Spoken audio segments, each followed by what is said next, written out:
So there's so much to talk about right now, honestly. But I'm wondering, as someone who doesn't just study current events and also history, but media analysis, if you think there are any stories that we should talk about that the media is neglecting or distorting. Well, I would say one story that is kind of shocking to me that they're not really covering is the fact that babies in Gaza are being starved to death because Israel is blocking baby formula. And this has now been ongoing. The stories started to emerge a little bit about a week ago, but there's basically barely any coverage. And when you juxtapose the fact that babies are being starved to death with, chants at music festivals that we don't like, it's insane that that is getting so much coverage. And the fact that Israel is starving babies is not. Yeah, that's really important. And in fact, let's jump ahead to this because people probably know this, that you're referring to. Okay, this is embarrassing. Is the name Bobby Vylan? Same. I don't know how it's pronounced. Okay. So some young people in the chat, please tell us how to pronounce it, Bobby Vylan or Vylan. There is a performance at Glastonbury, and the irony is that Kneecap, they were performing at Glastonbury as well, and BBC decided not to stream them, not to broadcast them, because they've said things that are critical of Israel, and also they have a real sense of solidarity with the people of Palestine, which makes sense for if you're an Irish person. It makes a lot of sense, right? Because they're very familiar with colonialism in a very direct way, and oppression and disenfranchisement. So what happened was they did not stream Kneecap, but instead they did stream Bobby Vylan, and there were chants of Free Palestine, and more specifically, and I'm not gonna say the word out loud because I don't want us to get kicked off of YouTube. They were chanting DEATH to the IDF. And there was also back and forth between them and the people in the crowd. And so this has led to a criminal investigation against them, denunciations from across the spectrum, even their visas to the U.S. being revoked. Kneecap's Glastonbury set is also being investigated by the police, and their visas to the U.S. Are revoked as well. Bob Vylan's talent agency, United Talent Agency, dropped them. This is just yet another example of censorship. But I think it's so rich, as you point out, Assal, that people are more upset about chants about doing something to an army than they are about the actual death and actual killing and actual genocide that is being carried out. Well, you can also, if chanting something of that nature is what we're deciding is problematic, then it's interesting to me that every year Israelis gather for Flag Day to celebrate the illegal occupation of East Jerusalem, and in doing so chant death to Arabs, not death to Hamas, not death to, obviously Palestinians are not allowed to have a military, so Palestine had a military, not death to an entity that is carrying out some kind of violence, or in this case, for the chant that we were talking about, genocide, but death to an entire ethnic group. That never gets, there are no visa revocations, and there's no investigations, there's no outcry, there's no outrage. It's a yearly ceremony. Palestinians are cleared by Israeli security forces off of their own land so that Israelis can come and chant death to Arabs. And that's never something that's particularly, that has sparked this kind of hysteria or outrage. So again, repeatedly, we see the difference between what lives are valued and what lives are not. Right. Another point is related to this is how Zohran Mamdani, obviously, who just won the primary, and now we know he won even more than we thought because they're counting more ballots. He has been asked time and time again to condemn the call to globalize the intifada.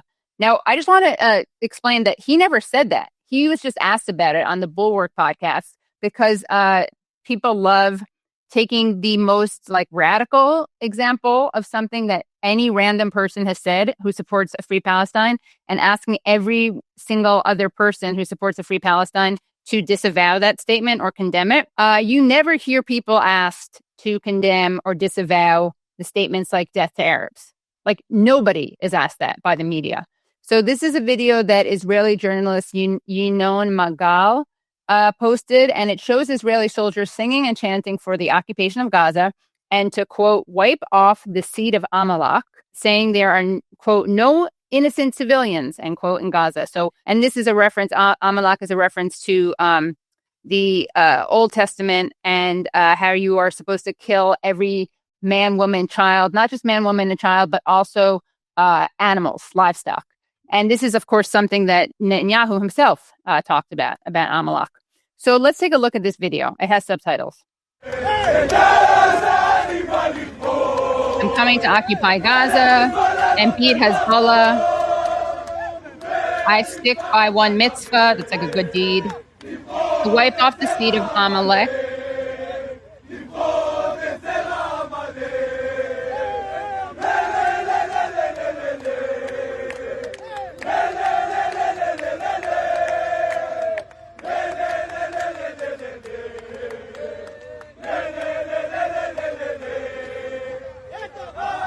I left home behind me,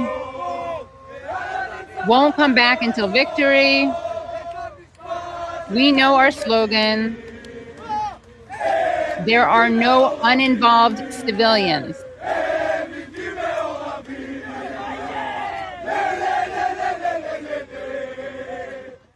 Okay, so I think you get the point. But yeah, as you pointed out, Assal, the double standards are stunning.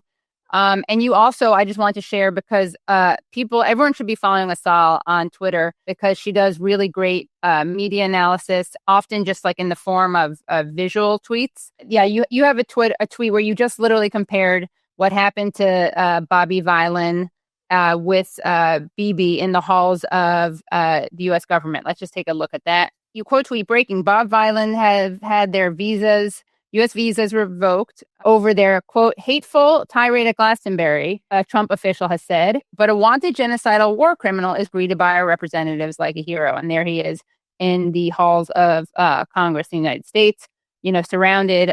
He's in a sea of clapping members of the U.S. government, bipartisan. You got Republicans and Democrats. You got McConnell. You got that guy, Brad. I can't remember his last name, but awful. And I point him out because he's a Democrat. Sherman. Yes, it's Brad Sherman. Thank you. Yeah. So, yes, I think that, it is a stunning double standard. And what do you make of this?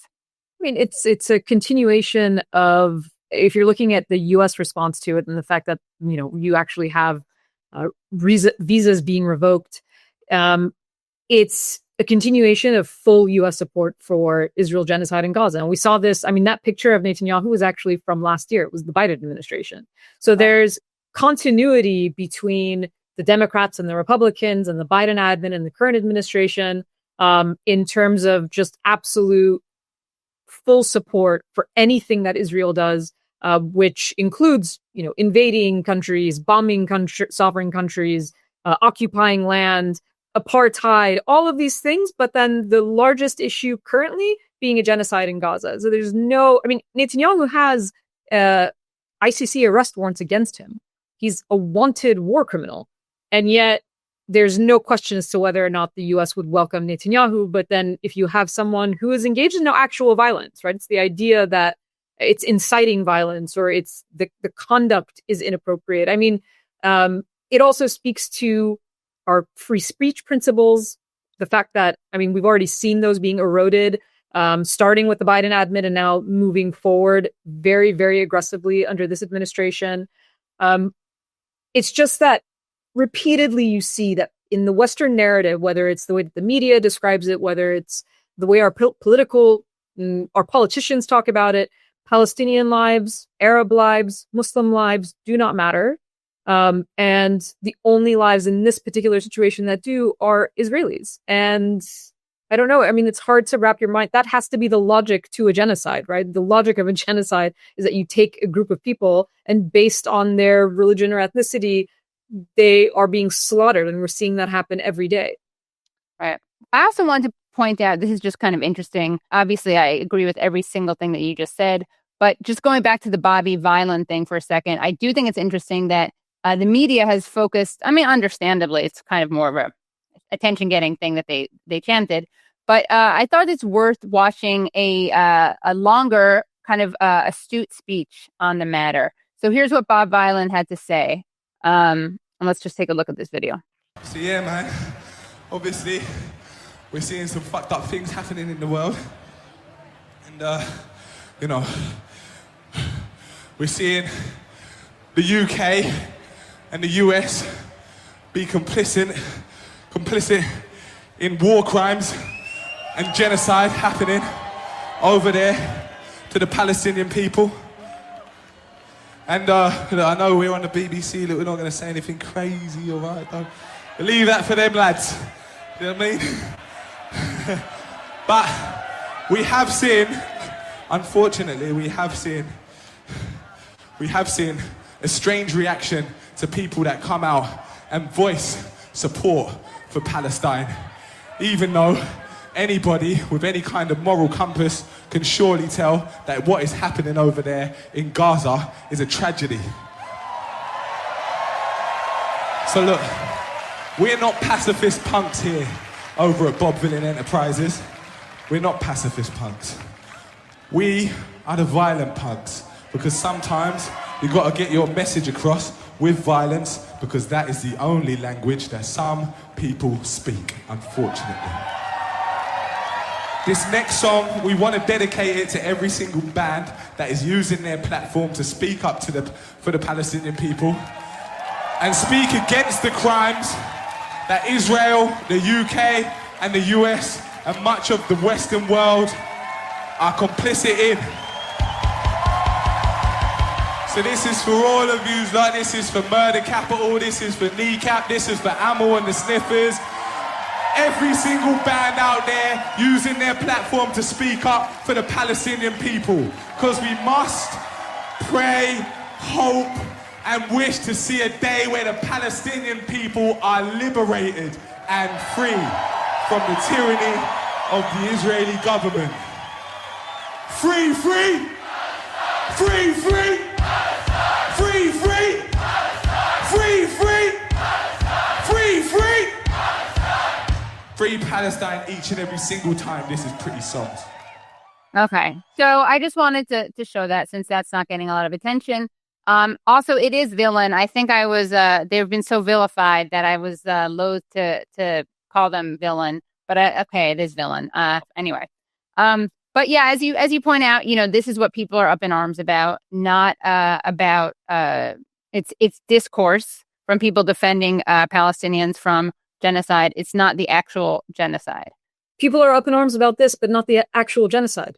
They're not up in arms. I mean, or I should say the people who are up in arms about this are the people who are not up in arms about genocide. Because even if you look at, if you look at the majority of the world is against what Israel is doing, that's clear. Look at how states in the UN have been voting, whether it's the General Assembly or in other situations.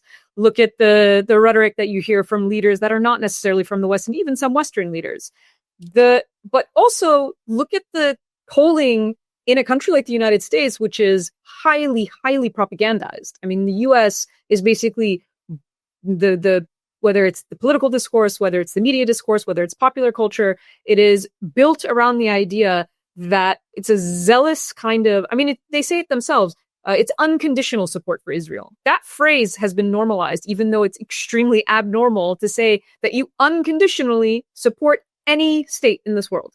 There should be conditions, because there are legal conditions to the U.S. supporting a state. There are domestic U.S. laws that say you can't provide military aid or arms to a country that is committing gross human rights violations. So it's always conditional. But they've normalized this kind of, extremist language to the point that no one questions it. And despite all of that, you see a massive shift in U.S. public opinion about Israel. Why? Because people have eyes. Because they've been seeing atrocity after atrocity every single day for 21 straight months, and they're being told not to believe their eyes, not to believe their ears, and to believe that children are somehow the enemy